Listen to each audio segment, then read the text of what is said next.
Cutting Edge Consulting Group. Welcome back, Beth. Thanks, nice to be here again. Great to have you. Beth, you do a lot of work in the small business entrepreneurial part of the marketplace. Why don't you talk to us a little bit about what you do, and then we'll get into some of the projects that are happening. Sure, happy to talk about it. Always love talking about small businesses. So my consulting practice is actually divided in two areas. I do a lot of work one-on-one with small businesses trying to accelerate growth.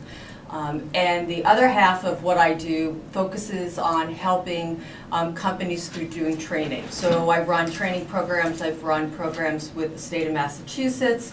I run a couple of programs at the Enterprise Center at Salem State. Plus I teach at Boston University. And what I do is really focused on small business growth, trying to help companies accelerate the companies that they're already operating in and help them do it faster and smarter.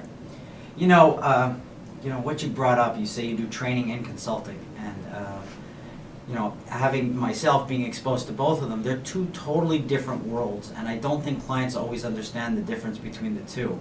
Can you sort of make our listeners understand what's the difference between training and consulting, and why someone might purchase one versus another? That's a great question. The main difference is who's doing the work, right? Right. So with consulting, if they bring me in to do some market research to develop a program for them, I do a lot of the work, my team does a lot of the work. When I do training, I've got a group of people in the audience, and they go back and they have assignments, and they're doing the work that I might otherwise be doing.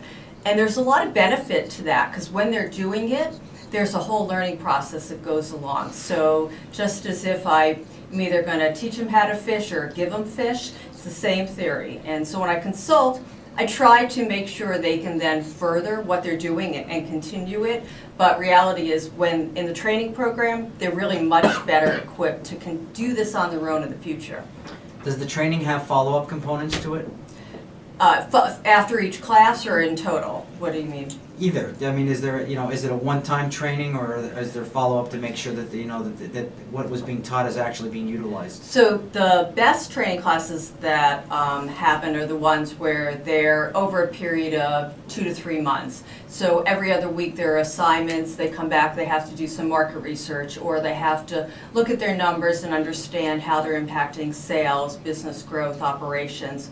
And at the end, there's always a deliverable. So these programs, they have to have some type of market plan that goes along with it. So they come out with something they can execute upon. That's good.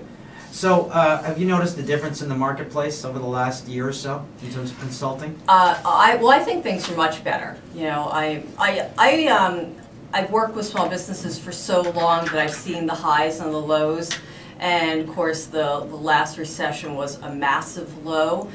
And it took a while to get out, but I see confidence increasing. I do a lot of work with manufacturers, and that industry is really turning things around and thinking more creatively about how they grow, and with a lot less attention on we're going to do everything in China or places where it's less expensive, because that's a lot of lessons learned in having done that. I see a lot of the U.S.-based companies having better access to be able to accelerate growth.